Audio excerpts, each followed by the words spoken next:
मर्द औरतों पर हाकिम है तो हुकूमत के एतबार से नहीं है और महबूबियत के एतबार से नहीं है।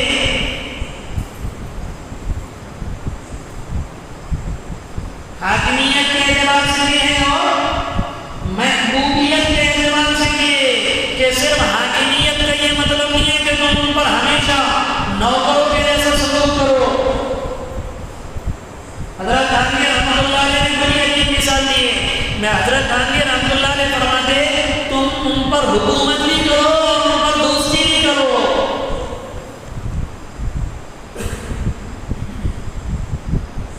हुकूमत कौन से मामलात में? हुकूमत है दीनी मामलात में। नमाज नहीं पढ़ी तो तुझे पढ़ना है, बेपर्दा है तो तुझे बापर्दा रहना है, बेहया है तो तुझे बाहया होना है। इसमें हाकिमियत है। और इसके अलावा महबूबियत है। इसलिए हज़रत थानवी रहमतुल्लाह अलैह ने हज़रत थानवी रहमतुल्लाह अलैह ने चूँकि 2 निकाह किए, इसलिए उनके खुतबा पढ़ने की चीज़ें अमूमन आवाम को समझ में नहीं आता। जिसकी बहुत अच्छी उर्दू हो ना, हज़रत थानवी रहमतुल्लाह अलैह के खुतबा समझ में आएगी।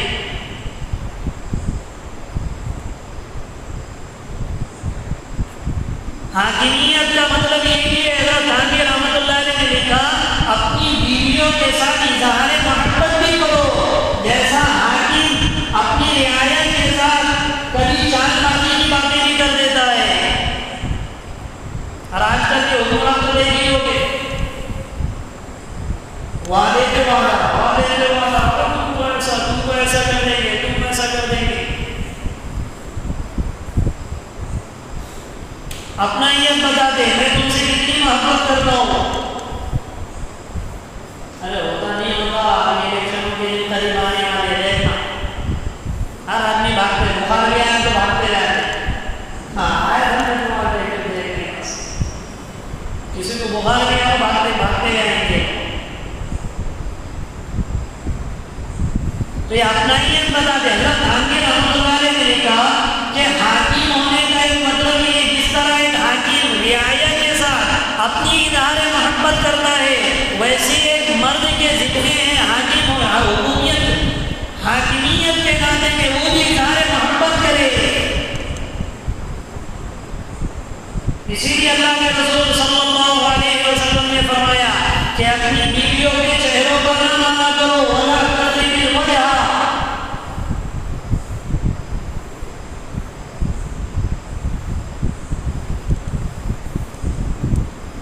जो औरतों से मोहब्बत नहीं करेगा वो दूसरों के औरतों पर ताकेगा। फितरी चीजें,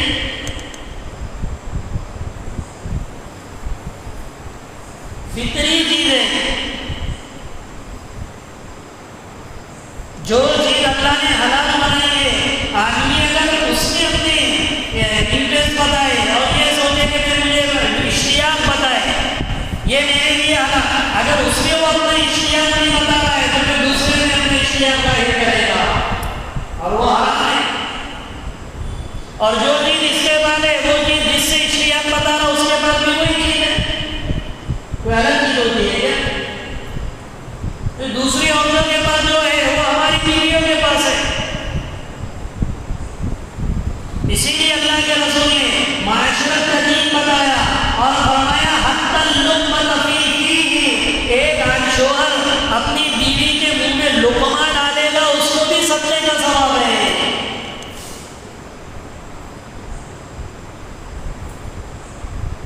और ये दोनों चीजें अल्लाह के नबी सल्लल्लाहु अलैहि वसल्लम ने अपनी सीरत से बताई। हाकिमियत किसको कहते हैं और महबूबियत किसको कहते हैं।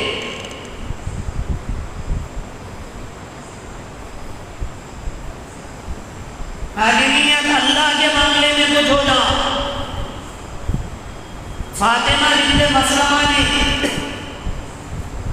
थोड़े चोरी के जुर्म में पकड़ी गई, इकरार भी कर दिया, औरत जात थी। सहाबाए किराम ने मशवरा किया कि चलो अल्लाह के नबी सल्लल्लाहु अलैहि वसल्लम से कुछ सिफारिश कर दे। किसके जरिए से? तो कहा महबूब ज़ादा के जरिए से, यानी उसामा बिन ज़ैद रज़ियल्लाहु अन्हु को भेजो। उसामा बिन ज़ैद रज़ियल्लाहु अन्हु भागते भागते चूँकि मोहब्बत थी को अगर किसी से ताल्लुक होता है तो बोलते हैं ना, सिफारिश कर देते,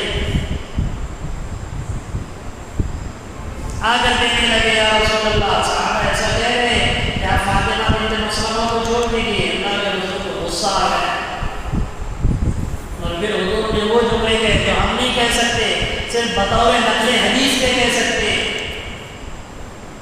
अल्लाह के नबी सल्लल्लाहु अलैहि वसल्लम ने सहाबा को जमा करके फरमाया, लौ सरक़त फातिमा बिन्त मुहम्मद नऊज़ बिल्लाह सुम्मा नऊज़ बिल्लाह, लौ सरक़त फातिमा बिन्त मुहम्मद लक़तअतु यदाहा। सुन लो कान खोलकर, अगर ये चोरी फातिमा बिन्त मुहम्मद की अगर करती तो वो उसका भी हाथ काट देता। नऊज़ बिल्लाह सुम्मा नऊज़ बिल्लाह, हमारी सेगा नहीं कह सके। जबकि फातिमा से इतनी मोहब्बत थी कि जाते थे कोई सफर में तो पहले घर में जाते, फिर जाते, वापस आते तो पहले फातिमा के घर जाते, फिर अपने घर इधर आते। इतना जल्दी फातिमा ने तो ऐसे लूंगी नीचे ऊपर गड़बड़ भागता पकड़ दे, इधर तो चूहा निकल गया, कुछ हो गया। अल्लाह के नबी के बारे में आता है फातिमा की दस्तक आती थी, हुजूर ऐसे चादर घसीटते थे, भागते थे दरवाजे। इतनी मोहब्बत। उलमा ने लिखा है जब अपनी बेटी के बारे में जिससे इतनी मोहब्बत है, अगर वो अल्लाह के मामले में आड़े आती है तो बीवियों का मामला तो बड़ा दूर का है।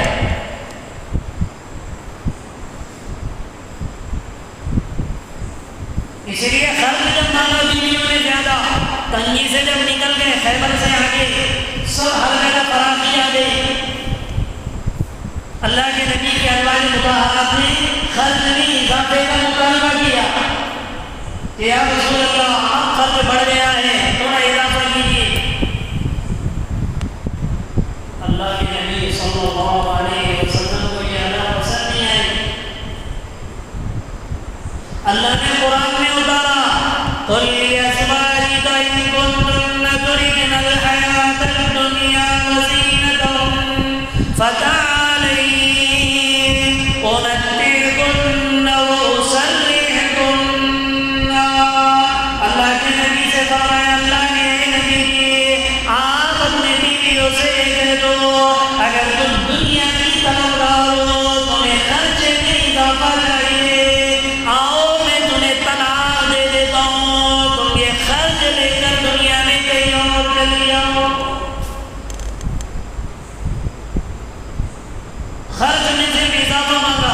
इसलिए जब ये आयत मुबारक उतरी ना तो सब बीवियों को तो हुजूर ने डायरेक्ट सुना दिया, लेकिन जब बीवी आयशा की बारी आई तो बीवी आयशा को क्या कहा अल्लाह के नबी ने? आयशा चूंकि छोटी उम्र की थी, अल्लाह के नबी ने फरमाया, देख मैं तुझे कुरान की एक आयत सुना रहा हूँ, जल्दबाजी में फैसला मत करना, माँ बाप से राय मशवरा कर देना। क्योंकि खर्च में उन्होंने भी काफी तमन्ना की थी। अल्लाह के नबी को बीवी आयशा से ज्यादा मोहब्बत थी, इसीलिए कहा। और मालूम है अबू बकर और उम्मे रुमान कभी भी हुजूर की ज़ौजियत से नहीं निकालना पसंद करेंगे बीवी आयशा। इसको इज़हार मोहब्बत कहते। इसलिए बीवियों के नाज और नखरे बर्दाश्त करने के लिए हाकिमियत के खिलाफ नहीं है, क्योंकि फितरी चीज रहती ये उससे कोई वो नहीं आता है, ठेस नहीं पहुंचती। वही वाकई हज़रत खानवी रहमतुल्लाह ने की आयतों के जरिए वाकया भी लिखा कि आयशा सिद्दीक़ा रज़ियल्लाहु तआला अन्हा का जब तोहमत लगी कि आयशा सिद्दीक़ा रज़ियल्लाहु तआला अन्हा पर,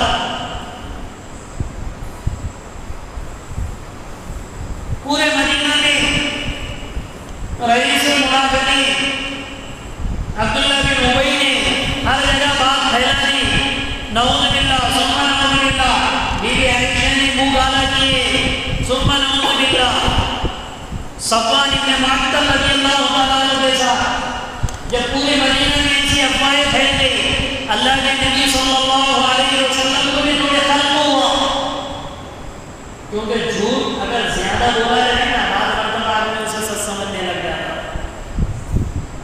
अबू बकर से तो बीवी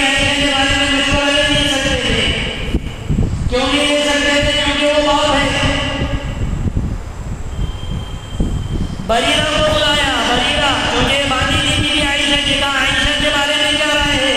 बरीरा कहने लगे या रसूल अल्लाह, बस इतनी बुरी पानी है कि वो आटा गूंद लेती है, कभी सो जाती तो बकरी आटा खा लेती, बाकी हमने कभी इनके यानी पाक दामनी में मुझे कभी शक ना आया। हजरत उमर को पूछा, उमर तुम्हारी क्या राय है बीबी आयशा के बारे में? हजरत उमर इब्न खत्ताब रज़ियल्लाहु अन्हु ने फरमाया, इस औरत का निकाह अल्लाह ने जिब्रील के जरिए आपको पैगाम भेजा था या दुनिया में किसी ने पैगाम भेजा था? अल्लाह के नबी ने फरमाया ये पैगाम तो जिब्रील ने भेजा अल्लाह के वास्ते से। तो हजरत उमर ने फरमाया कि अल्लाह तो जन्नती औरत को आपके बिस्तर पर ला सकता है? ये सबसे खतरनाक जवाब था। और हजरत अली रज़ियल्लाहु अन्हु को जब पूछा अल्लाह के नबी ने, जो दामाद थे ना, तो हजरत अली ने थोड़ा 19-20 साल जवाब दिया, इसलिए बीबी आयशा की जिंदगी भर हजरत अली से नहीं गई। हजरत अली ने सिर्फ इतना कहा था, और चूंकि हुजूर मोहब्बत ज्यादा थी, हजरत अली ने सिर्फ इतना कहा कि या रसूल अल्लाह, अगर आपको आयशा के शक है तो छोड़ दो, बहुत सारी औरतें आपके लिए अल्लाह ने हलाल की है, उनसे किसी से निकाह कर लो। हजरत बीबी आयशा को बाद में चलकर इसका बड़ा फर्क था।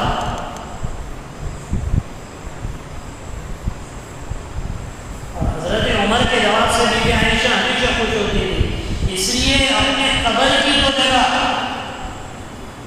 रोज़े मुबारक में जो बीबी आयशा ने अपने लिए रखी थी, सिर्फ उस जवाब की वजह से बीबी आयशा ने वो कब्र की जगह हजरत उमर को दे दी थी, वरना आज भी उन पर भी सलाम पढ़ा जाता। किसी की पाकदामनी की गवाही देना मामूली चीज नहीं, ऐब लगाना तो बहुत आसान है, इसका उसके साथ चढ़ा बोल देना बहुत आसान है, ये उसके साथ ही ये बात करते वो वहां जाते हुए नजर आए, तो अमल लगाना तो बड़ा आसान है, मुंह में कीड़े पड़ेंगे तो समझ में आएगा।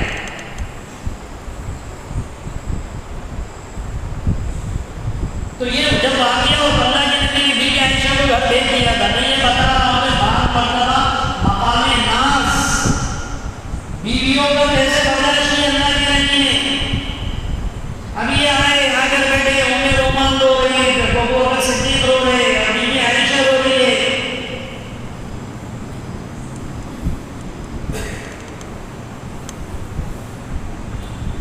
अबू बकर सिद्दीक हजरत आयशा अल्लाह के नबी ने बीबी आयशा ने कहा, अगर तुमने गुनाह किए तो माफी मांग ले, अल्लाह तौबा को कबूल कर लेंगे, और अगर नहीं किए तो अल्लाह तेरे बारे में बड़ा साहिब कर देंगे।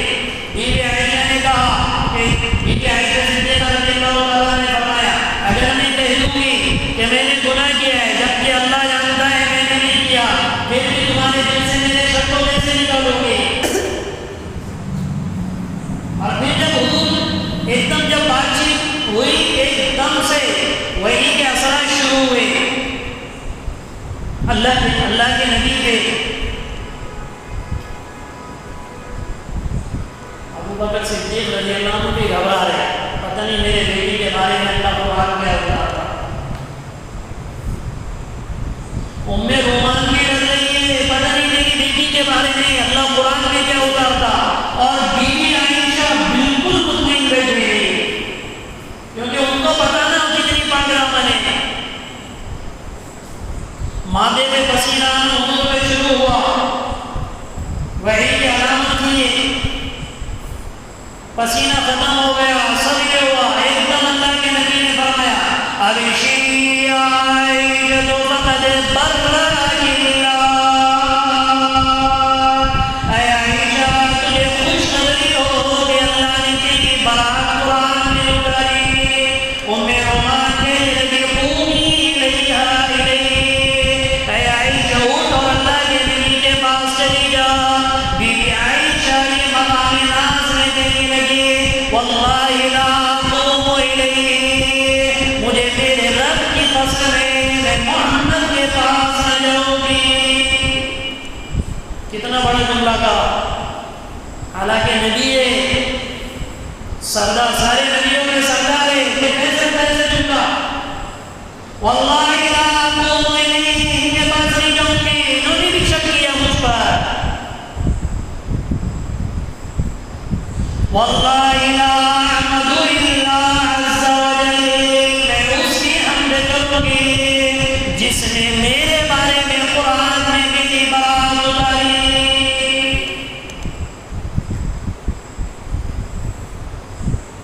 नहीं कहा बीबी आयशा ने, अल्लाह के नबी को शुक्रिया भी नहीं कहा, जवाब अल्लाह भी नहीं कहा, क्योंकि हुजूर की बरकत से तो कुरान उतरा ना। वो जो आएंगे 10 आयतें बीबी आयशा के बारे में उतरी, आए तो सूरत नूर में, तो अल्लाह के नबी की बरकत से उतरी। अब अगर एक एंगल से अगर देखा जाए मियां बीवी के हुकूक के एंगल से, तो कितना बड़ा जुमला है। लेकिन हजरत खानवी रहमतुल्लाह ने लिखा है ये मकामे नास का जुमला है। अगर ये गुनाह होता तो हुजूर फौरन तंबीह कर देते, अगर ये गुनाह होता तो फौरन तंबीह कर देते। इसलिए हाकिमियत के साथ साथ महबूबियत भी शर्त है बीवी के साथ। सिर्फ हाकिमियत रहेगी, महबूबियत नहीं रहेगी, तो भी ये रिश्ता आगे जाकर टूट जाएगा। हाकिमियत भी जरूरी है। और ना हमने देखा उन्होंने के मार्केट में एक बच्चा गोद में रहता और भाई अंदर नहीं थी कि बाहर खड़े रहता, धूप में बच्चा संभाल दे। हाकिमियत भी जरूरी है दीन के मामलात में, और महबूबियत भी जरूरी है जो फितरत में अल्लाह ने रखा है। इसीलिए हजरत खानवी रहमतुल्लाह ने लिखा है, खाना पकाना औरत के लिए, औरत को मर्द के लिए पकाना वाजिब नहीं है। तो कहाँ ने लिखा है खाना पकाना ये औरत की जिम्मेदारी है, वाजिब है। लेकिन हजरत खानवी रहमतुल्लाह ने जो मतलब है कि वाजिब नहीं है। हजरत खानवी ने लिखा कुरान की आयत से, अल्लाह कुरान में कह रहे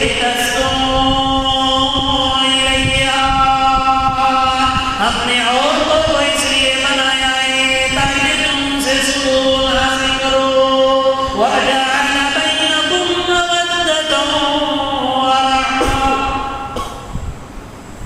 और तुम्हारे दरमियान में मोहब्बत भी डाली है और हमदर्दी भी डाली है। जवानी में आपस में मोहब्बत होती है और बुढ़ापे में हमदर्दी पैदा हो जाती है। ये कानून बनाया अल्लाह ने। और ना नौजवानी में अगर औरतों को सताएंगे ना, हमारे महल्ले का मसला है, नौजवानी में खूब सताया है,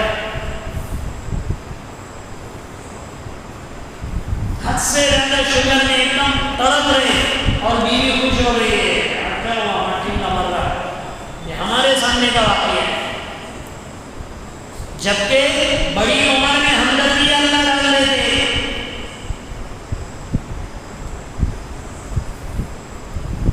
और ये भी हम याद रखें कि जितना साथ हमारा बीवी दे सकती है उतना साथ हमारी माँ, बाप, औलाद, बेटियां भी दे सकती है।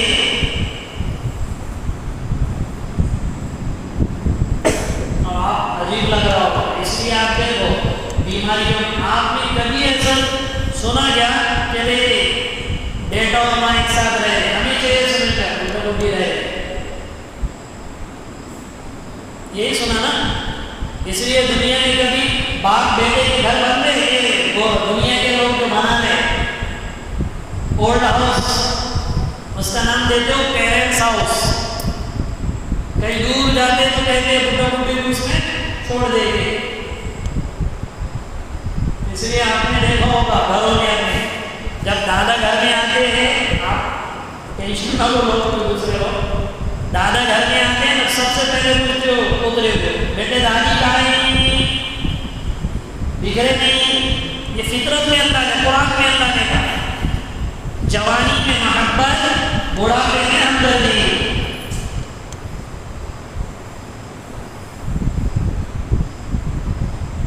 मौलाना फजलुर रहमान साहब गंज मुरादाबाद नवाज रहमतुल्लाह अलैह बहुत साहिब कश्फ बुजुर्ग गुजरे। साहिब कश्फ का मतलब ये है कि वे सामने वाले को पढ़कर समझ लेते थे। साहिब कश्फ बुजुर्ग जल्द अपना कष्ट जाहिर कर देते थे। बुजुर्गों में भी दो किस्में होती, बाद अपने कष्ट को जाहिर कर देते और बाद जितना भी बड़ा कष्ट हो तो उसको इज़हार नहीं करते ताकि कोई बुजुर्ग ना समझे। ये दो किस्म के बुजुर्ग होते। हजरत गंगोई रहमतुल्लाह अलैह ये भी बहुत बड़े साहिब कष्ट थे। दुनिया में जो तकनीकी निज़ाम है ना जिन मलाइका के का हजरत गंगोई रहमतुल्लाह अलैह को उसका भी इल्म होता था।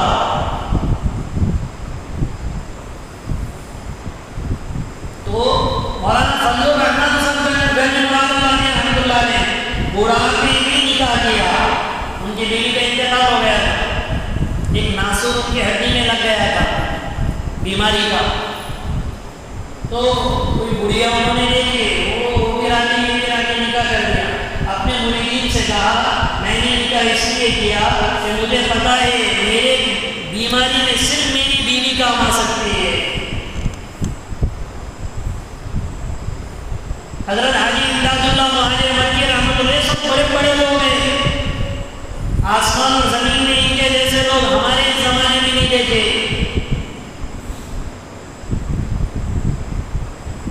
हाजी इमदादुल्लाह साहब मुहाजिर मक्की रहमतुल्लाह ने बड़े अमीर थे। दुआएं अल्लाह इनके कबूल। हजरत हाजी रहमतुल्लाह ने दो निकाह किए, दोनों से औलाद नहीं हुई। एक मरतबा हज पर गए थे हाजी साहब रहमतुल्लाह अलैह और मौलाना अशरफ अली थानवी रहमतुल्लाह अलैह। तो हजरत थानवी रहमतुल्लाह अलैह के खाला ने हाजी इमदादुल्लाह साहब मुहाजिर मक्की रहमतुल्लाह अलैह से कहा, कह रहे हाजी जी दुआ कीजिए अशरफ को औलाद हो जाए, क्योंकि हजरत हाजी इमदादुल्लाह मुहाजिर मक्की रहमतुल्लाह अलैह को भी औलाद नहीं थी।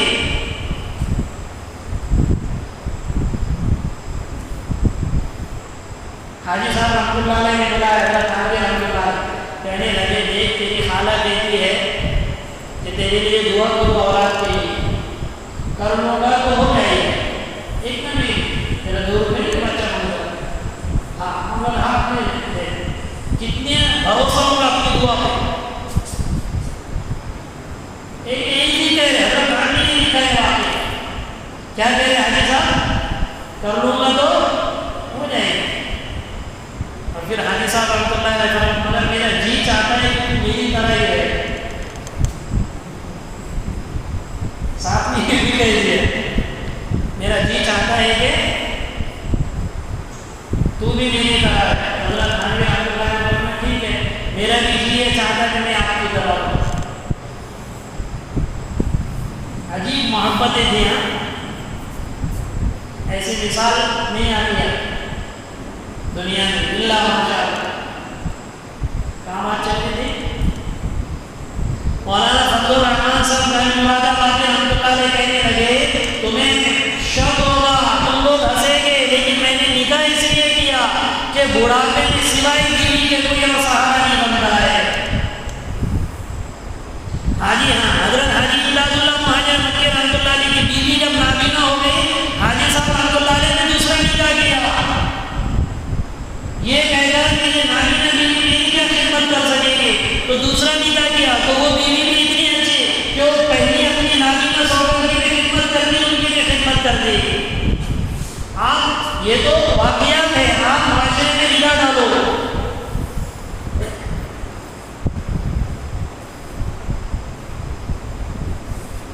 कोई ऐसा बीमारी लगे तो अगर बड़े मियाँ को सिर्फ बड़ी भी साफ कर सकती इल्ला माशाअल्लाह, वरना बहुए देखो मुंह कैसे बनाएंगे। बेटा कभी रहेगा कभी नहीं रहेगा। लेकिन अगर करने वाली अगर बीवी है तो आगे इसलिए अगर जिंदगी में अगर उससे मोहब्बत देंगे तो आखिर में हमारा सपोर्ट होगा। कभी उसको हमारी ज़रूरत पड़ती, कभी हमें उसकी ज़रूरत पड़ती। और अल्लाह के नबी ने अपनी माशरत से बताया कि हाकिमियत किसको कहते हैं और महबूबियत किसको कहते हैं। का मतलब ये नहीं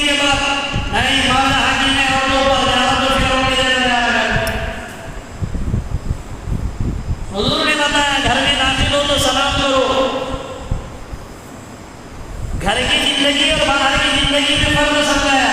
शरीरी उमूर में कोई परवाह नहीं, लेकिन माशरती पहलू में हर मोड़ पे उसका इस्तेमाल। लेकिन जहाँ शरीयत की बात आ जाए फिर नहीं सुनना है। इसलिए बीबी आयशा कहती, हुजूर इतनी मोहब्बत से मेरे साथ बैठते करते, बिलाल की अज़ान सुनते ही रंफक हो जाता, कहते हट जाओ चले जाए।